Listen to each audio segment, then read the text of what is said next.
Welcome to this week's video. For this week, we are going to be doing a book haul for the month of April. This should go up around like the end of April, close to. So these are a few books from my shelf there of books that I still need to show you guys. And I've been trying to keep to my no-buy book ban, I guess. But I have not been successful. I have not. But trying to get through that shelf there. Also, I've decided to start doing a thing. With my book wrap-ups, there are some books that don't work for me that I DNF, and I've been doing giveaways and such on my Instagrams, occasionally on Twitter, but more on my Instagram, which is Nancy777CA. But I also thought that I would also do a giveaways here on my book haul videos. So you'll get the books that I picked up, and you will get a book that I am giving away to you guys. Because the last giveaway that I did here on my January book haul went rather well. And thank you for everybody who commented on that one. So I thought, let's make that an ongoing thing. So every book haul video, I believe, yeah, it'll be the book haul videos, will contain a giveaway. So hopefully that will be, I think that'll be fun. So let's begin with our books that I picked up a while back that I'm showing you guys off for April, and then I will tell you guys what the giveaway book will be. But for now, we're doing the book haul. We'll start with a couple of Harlequin Presents. Not as many Harlequin Presents this book haul. So the first one is The Argentinian's Solace by Suzanne Stevens. Now, if you're new here, you guys know, or you may be new here and not know that Harlequin Presents is my absolute favorite Harlequin line. There is all kinds of overbearing, but redeemable, inappropriate crazy sauce in all my Harlequin Presents that I adore. So that's my favorite line for Harlequin books. So this one is The Argentinian Solace by Suzanne Stevens. Diego Acosta's polo playing days are over. Living in self-imposed exile on his idyllic island, he finds his nights are now filled with tormenting memories rather than the beautiful women who once graced his king-size bed. When Maxie Parrish crashes into his solitude, radiating exuberance and a love of life, she burns so brightly he can't take his eyes off her. He'll seduce her and conquer her with the same single-minded determination that saw him rise to the top of the World Polo Circuit. This time he wants to walk away unharmed, because the scars that can't be seen take longer to heal. Oh, he's sad hero. Gotta love those. Next is The Padova Pearls by Lee Wilkinson. Rare beauty Sophia Jordan, who I believe Sophie Jordan is the name of a historical romance author, has captured wealthy businessman Stephen Haviland's eye, and in Venice he'll execute his ruthless plan. Sophia is swept off her feet by the handsome British billionaire, not realizing that Stephen knows something she doesn't. She is heiress to the priceless Padova pearls. Once the truth is revealed, Stephen will see Sophia and the pearls in naked glory. So he wants the pearls! Next is Blackmailed by Diamonds, Bound by Marriage by Sarah Morgan, who,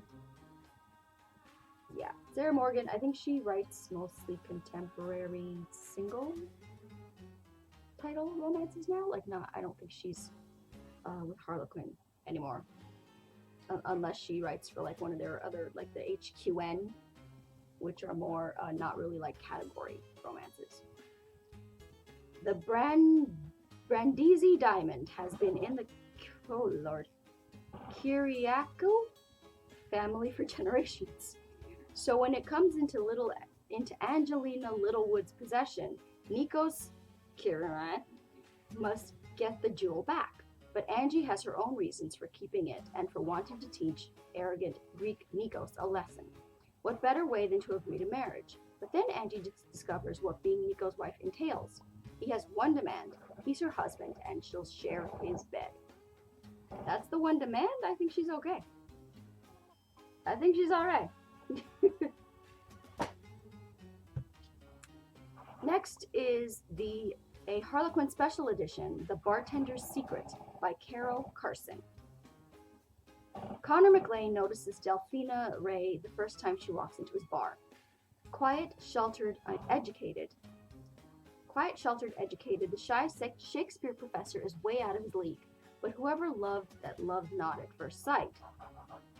The rough-edged bar owner tries to push her away, convinced she can't handle the harsh truth about his past. Sweet Delphina, however, has gotten under his skin, daring him to face his demons and defy what he believes is his fate. So those were the Harlequins. Now we're going to get to some single titles. This one.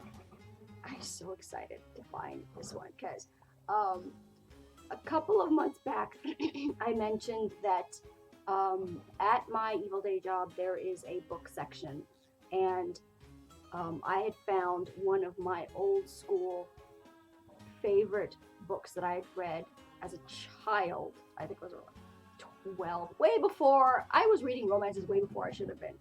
But one of the ones that I found was Sally Bowman's Destiny, which I am currently rereading right now, and I'm glad because it's been so long. I remember pretty much nothing, so I remember only that I loved it.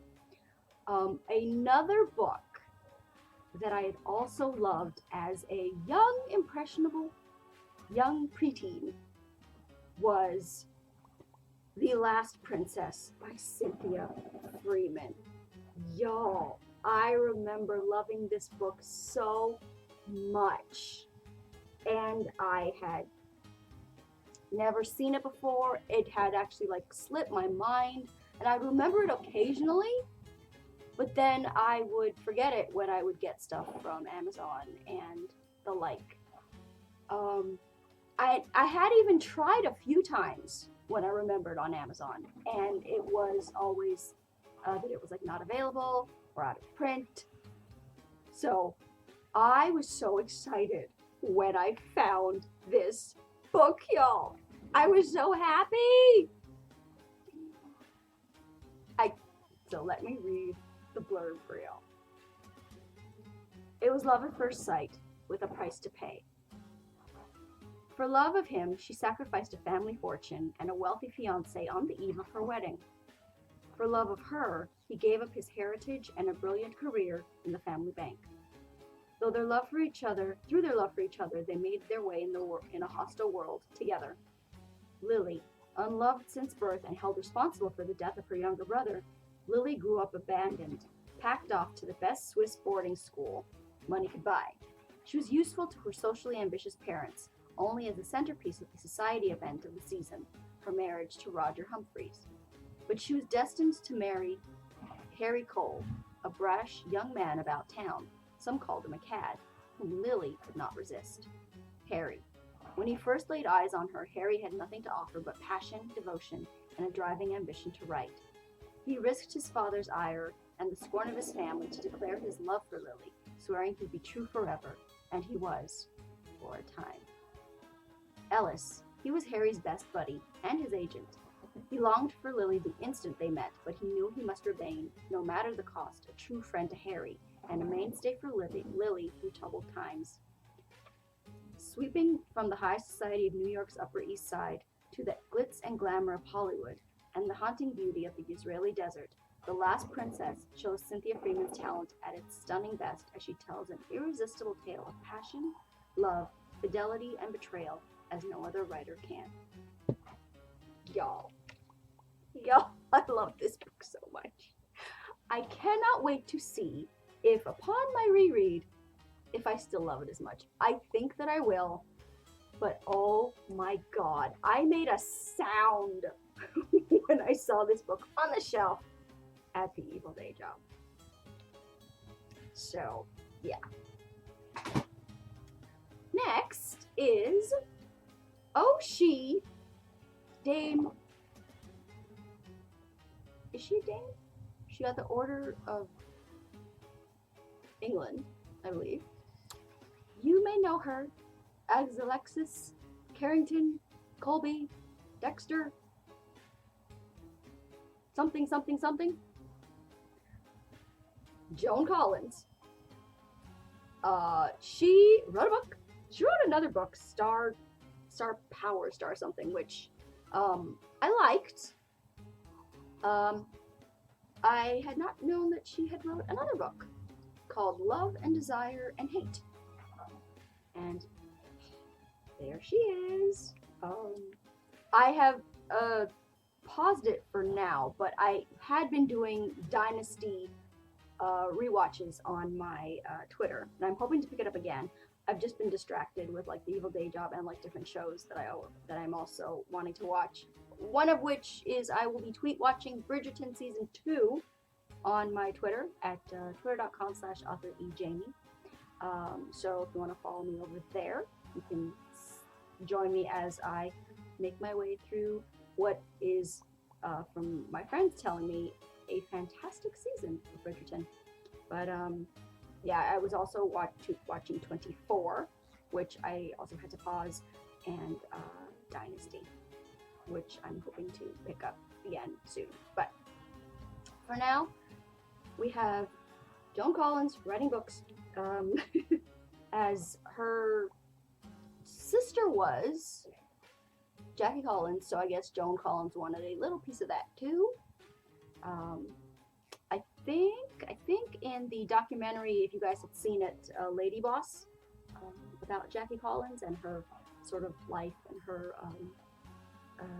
writing life as well as her personal life, there's a bit of a mention of when Joan Collins started writing as well, and it caused some friction between the two sisters for a while, because I can see that, how like Joan Collins was like known as an actress, and then all of a sudden, because her sister was becoming a successful writer, she wanted a piece of that too.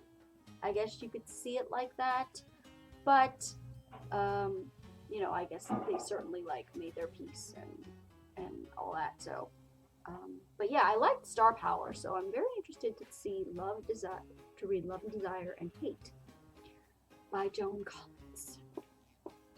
Love and Desire and Hate begins during World War II.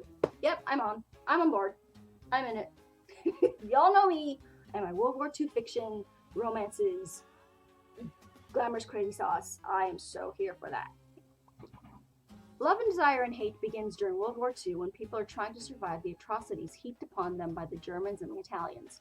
One Italian in general, in particular, does not need the excuse of war to satisfy his insatiable appetite for sadistic cruelty and perverted sex. For his victims, he is a nightmare waiting to happen. Inez Juilliard, the ravishing beauty with the sinful secret, the woman with the star-kissed future, if only the reminder of her terrible past and an act best forgotten can finally be put to rest. Agatha Ginsburg, the would-be ballerina who was forced to hide in a Paris cellar to escape the Nazis, only to emerge with no hope for the future and only a mad dream to call her own. Nick Stone, the up-and-coming Hollywood director whose hunger to avenge the grim ghost from his past drives him even more than his ambition. Dominique Dufresne, the teenage French vixen who plays men as if they are dominoes, not caring whom she topples to get what she wants. Julian Brooks, the British matinee idol destined to become the newest Hollywood heartthrob if he can keep his vicious ex-wife and his libido under control. And Hubert Croft, the successful Italian producer who finds himself with the opportunity of his lifetime at the helm of the shooting of Cortez, an epic film that brings all of these characters together on the sun-washed sands of Acapulco. Ambition, greed, and lust are only at the surface of the churning emotions shared by the cast and crew of Cortez. It is love and desire and hate that drives one of them to commit an act of madness that drive one of them to that drive one of them to commit an act of madness, that drive one of them to commit an act of murder, that drive one of them to purge the past to make way for a future that can never be. Powerful, sexy, and fun, love and desire and hate promises even more stardom for Joan Collins novelists. So definitely all looks like it's promising all the crazy sauce that I love. Very reminiscent of her sister Jackie Collins type plots. So, you know, we'll see how this one goes. But it's definitely stuff that I'm all on board with. It's all my favorite things. So, looking forward to it. Next, we have another one that I am like 90, yes, I know that I've read this book before, and it's another one that I had not read in like years, and it's Judith Michaels' Inheritance. Again, I was a very impressionable young preteen. My love of crazy sauce started early, y'all. Like, really early. I was all about the soap opera in fiction. That was all me. I would even say I'm all about the soap opera in my writing now. Like, I love creating melodramatic, big, soapy, epic plots. So that hasn't changed. So let's read about Judith Michaels' Inheritance.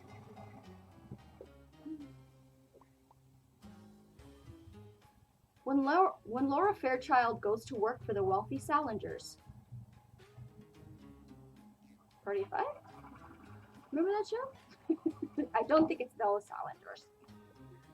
She befriends Owen. There was an Owen in Party of Five. The baby was Owen. The eccentric family patriarch who invites her into his charmed world. There she finds love and luxury and becomes a sister, a daughter, a trusted confidant, and the lover of Paul, Owen's dashing nephew. Then Owen dies, leaving Laura his Beacon Hill home and a valuable piece of the Salinger Hotel empire. Quickly, the family closes ranks against her.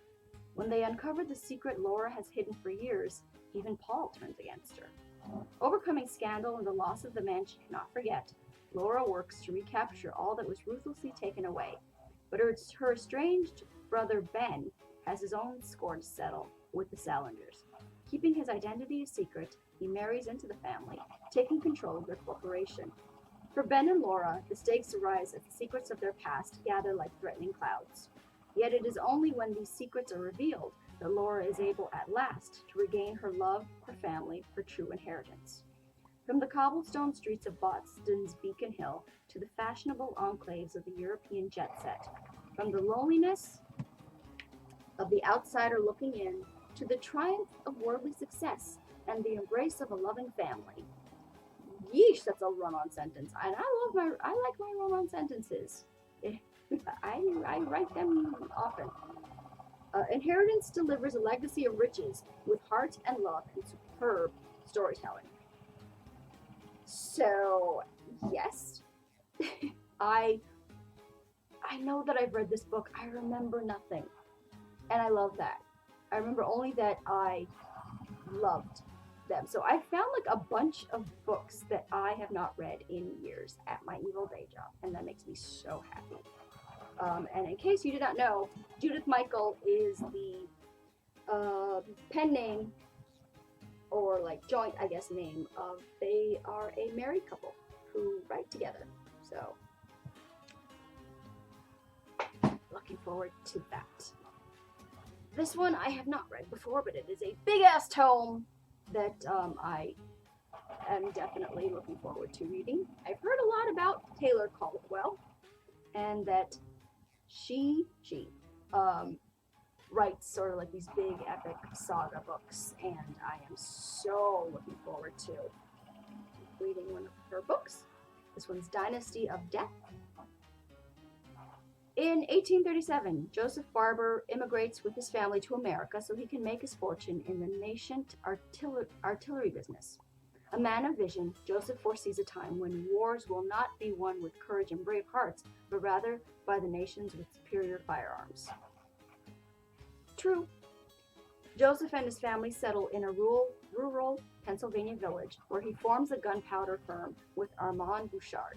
Joseph's shy and sensitive younger son Martin is homesick, but what troubles him most is the cruelty and violence he sees in his older brother Ernest. As the years pass, Ernest proves himself invaluable to Barber and Bouchard.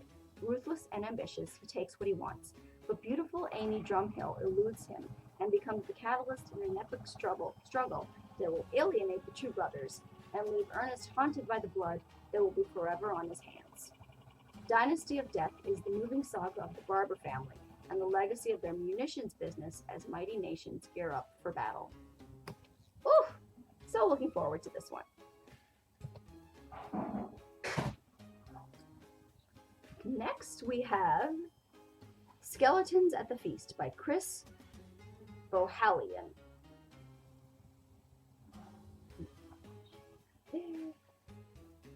In the waning months of World War II, a small group of people begin the longest journey of their lives. At the center is 18-year-old Anna, the daughter of Prussian aristocrats, and her first love, a 20-year-old Scottish prisoner of war named Callum. With his boyish good looks and his dedication to her family, he has captured Anna's heart. But he is the enemy, and their love must remain a closely guarded secret. Only Manfred, a 26-year-old Wehrmacht corporal, knows the truth. And Manfred, who is not what he seems to be, is reluctantly taken with Anna, just as she finds herself drawn uncomfortably to him. As these unlikely allies work their way west, their flight will test both Anna and Callum's love, as well as their friendship with Manfred, and will forever bind the young trio together. I know that there are people who do not love love triangles in books. I love them. I really, really enjoy them. But I will say this. I always skip to the end to see who the person ends up with. Always. Because I don't I love love triangles, but I do not trust them. So I don't want to get invested in one person if she ends up with somebody else. Because I remember very clearly, I do not remember what the book was, but I remember reading this book about, it was an interracial romance. And for the longest time, I loved their love story so much, and I wish I could remember the name of it, but in a way I'm okay not remembering the name of it because I hated the ending. It was this, he was white and she was black, and their love story was beautiful, and then all of a sudden, I remember this clearly, for no reason at all, she decides to not stay with him and marry a black guy instead. No reason at all, just literally from like one page to another. Random black guy shows up, she falls in love with him, and they end up together. And it felt like such a cop-out to me. So since then, whenever it specifies there's a love triangle, I will always skip to the end to see who she stays with, she or he, because I don't want to invest 200, 300 pages in a love story where just randomly or for whatever reason the heroine or hero ends up with somebody else. No, thank you. I ain't got time for that. I will be pissed off and I will never read that author again. So there's that. So hopefully that one doesn't do that. But I will check. Hot House Flower by Lucinda Riley. Lines went a little weird there, but okay. It's a cloudy day today, y'all. Now recovering, As a child, concert pianist Julia Forrester would linger in the hothouse of Wharton Park Estate, where exotic flowers tended by her grandfather blossomed and faded with the seasons. Now recovering from a family tragedy, she once more seeks comfort at Wharton Park, newly inherited by Kit Crawford, a charismatic man with a sad story of his own. But when a years-old diary is found, love it already. During renovation work, the pair turned to Julia's grandmother to hear the truth about the love affair that turned Wharton Park's fortunes sour. And so Julia is plunged back in time to the world of Olivia and Harry Crawford, a young couple torn apart by the Second World War, whose fragile marriage is destined to affect the happiness of generations to come, including Julia's own. Oh, you know me, I love my epic sagas! So looking forward to this. Next we have The Soldier's Wife by Margaret Leroy. Such a beautiful cover. As World War II draws closer and closer to Guernsey? I'm sorry, I cannot pronounce that. Vivian de la Mare knows that there will be sacrifices to be made, not just for herself, but for her two young daughters and for her mother-in-law, for whom she cares while her husband is away fighting. What she does not expect is that she will fall in love with one of the enigmatic soldiers who take up residence in a house next door to her home. As their relationship intensifies, so do the pressures on Vivian. Food and resources grow scant, and the restrictions placed upon the residents of the island grow with each passing week. Though Vivian knows the perils of her love affair with Gunther, I'm gonna have a hard time not picturing Gunther from Central Perk. Friends reference. She believes that she can keep their relationship and her family safe. But when she becomes aware of the full brutality of the occupation, she must decide if she's willing to risk her personal happiness for the life of a stranger. Listen, I'm surprised that I have not heard book Twitter slamming this book because, oh my god, it's a German soldier. Why are we having romances with German soldiers? They were all evil Nazis and blah blah blah, which is bullshit and not true.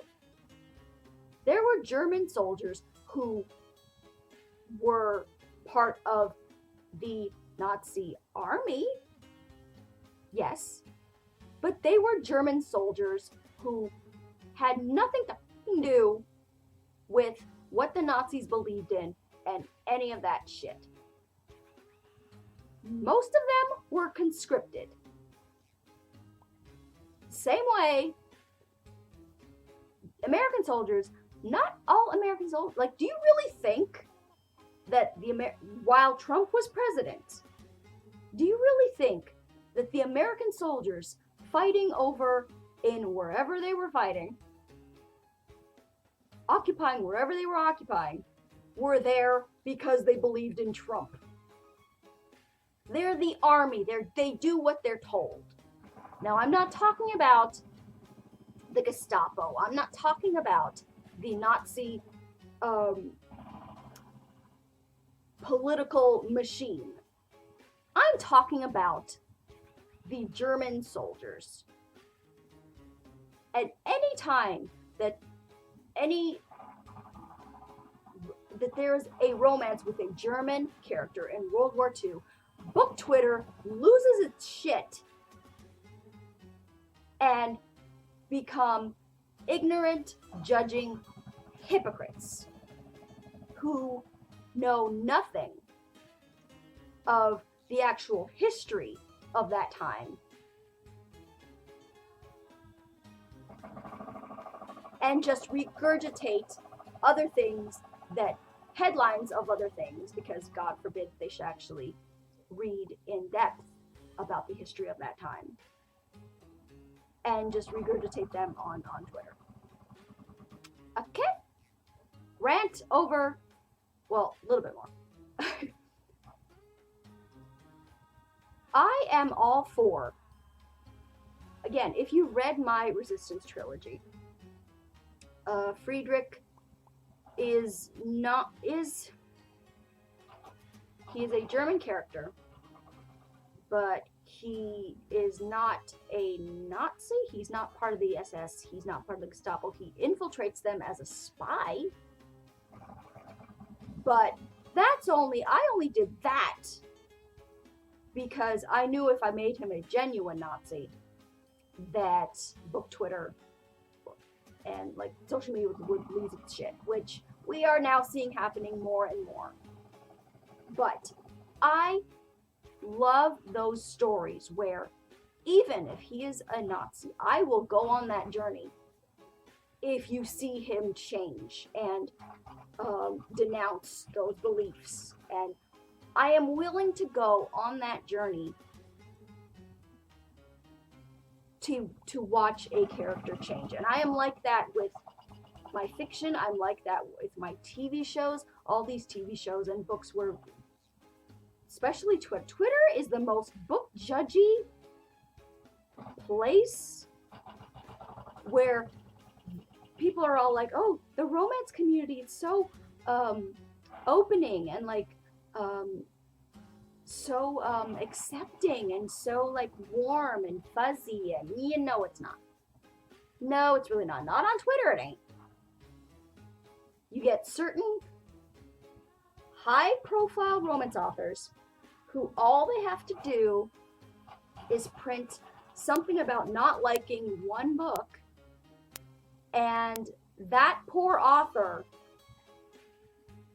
whose book they trashed will have their books either like taken down from Amazon or have just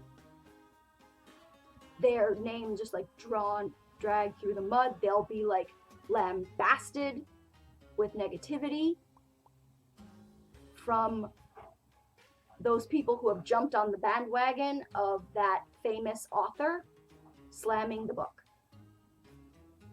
And that's what book Twitter does, and that's just slime, in my opinion. I've stopped reading many a famous author for pulling that shit.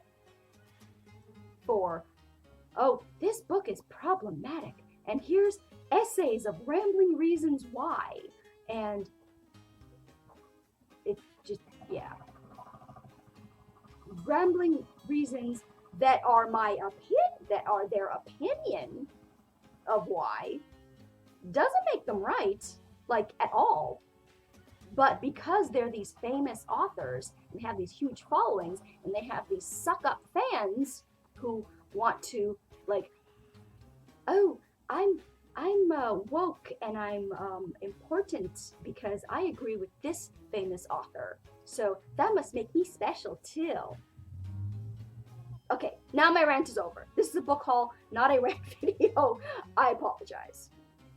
Yeah, so basically, I'm here for problematic human characters who grow, not perfect robots. Fake robots. And my last book that I'm talking about, that I'm also so excited because I had no idea this book existed. Eileen Gouge's Thorns of Truth. If you've read Garden of Lies, about the two sisters who are switched, who are not switched, but like separated at birth, this is the sequel. I had no idea that a sequel existed, y'all. I'm always on the lookout for Eileen Gouge's books. I loved her Garden of Lies, and there's another book that's not connected, called Such Devoted Sisters. And then there's the sequel of Garden of Lies. So I was so excited. In this long-awaited sequel to Garden of Lies, which spent over 4 months on the New York Times bestseller list, Rachel and Rose, now women with grown children of their own, find themselves face to face at last with the destiny that has haunted them for nearly half a century since the two were switched at birth in the chaos of a hospital fire. What confronts them now threatens to uproot a lifetime of deeply buried secrets. The impending marriage of Rose's capable and caring son to Rachel's emotionally troubled daughter. So yeah, it was that they were switched at birth.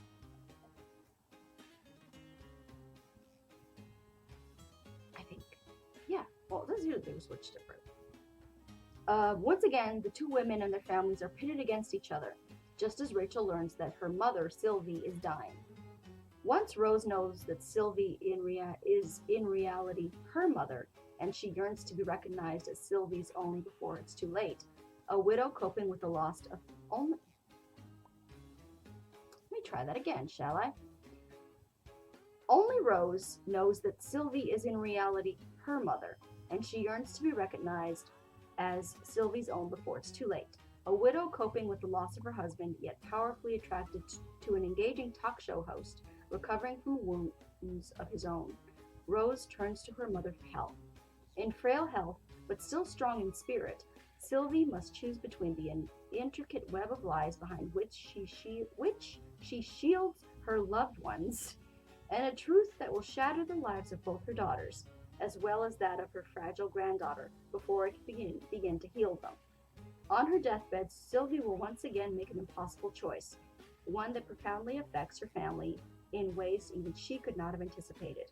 It will ultimately thrust Rose and Rachel into the heart of a blaze that is on the verge of consuming everything they hold dear, as they are brought full circle by a fate more powerful than blood, marriage, even love.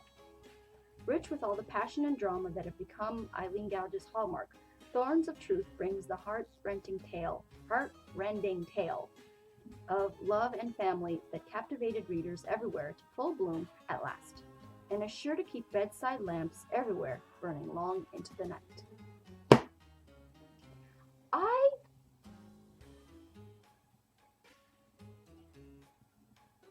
I'm not remembering if, because it says here they were switched at birth.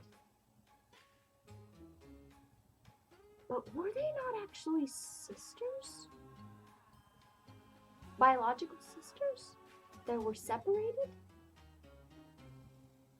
It's been a while since I read Garden of Lies, y'all, but I remember loving it, and it's on my keeper shelf. So yes, my goodness, I'm so looking forward to Thorns of Truth. So those are the books that I'm showing off to you guys. Those are the books that are hopefully making my, now that I've shown them off to you guys, making that pile, that mountain a little smaller. I will try not to add more to them, but I will not be successful. I can tell you that right now. But since we have re-looked at all the books that I'm showing you, only one thing left to do, and that is the giveaway. So, for this month's giveaway, I am giving away a copy of Caught by the Scot by Karen Hawkins. And it is, as you can tell, a historical romance. Let's read the back blurb for you, shall we?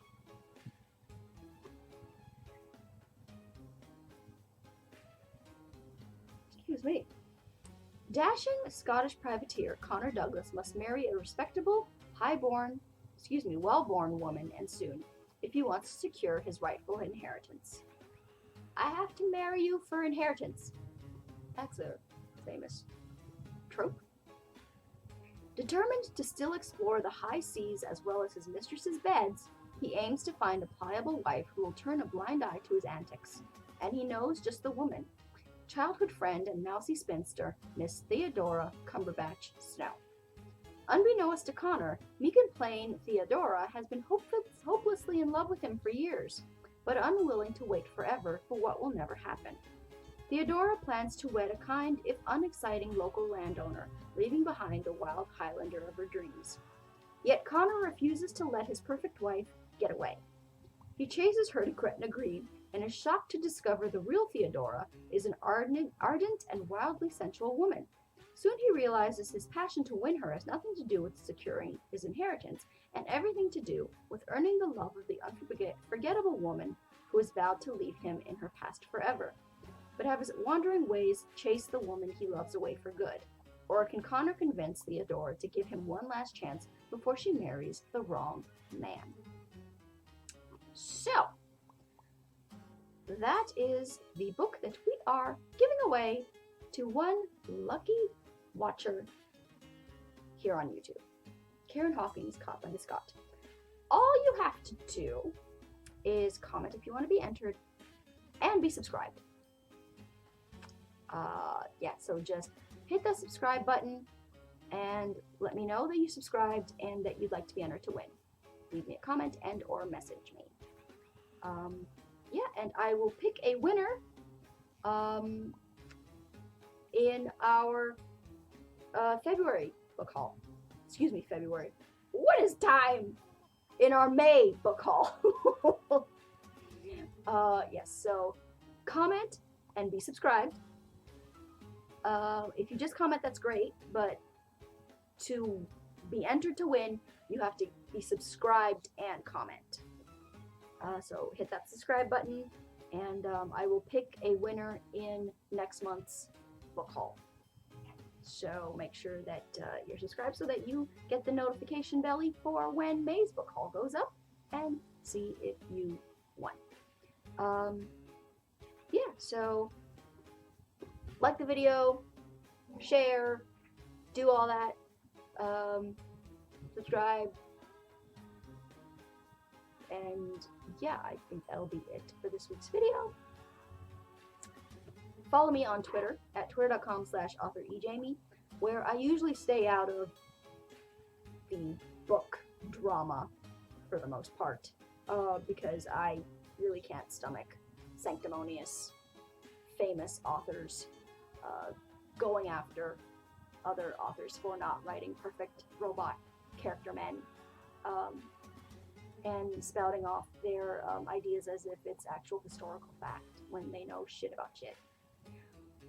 But follow me there on Twitter. And like my Facebook page, twitter.com/authorejamie. Like my Facebook page at facebook.com/authorejamie. You can come join me on Instagram as well at instagram.com/Nancy777CA. That is my Instagram, where I usually post movies, movie reviews, food, and just more randomy stuff. And that'll be all for this week's video. And I'm trying to think if there's anything else. Nope. That's all for this week's video. Bye.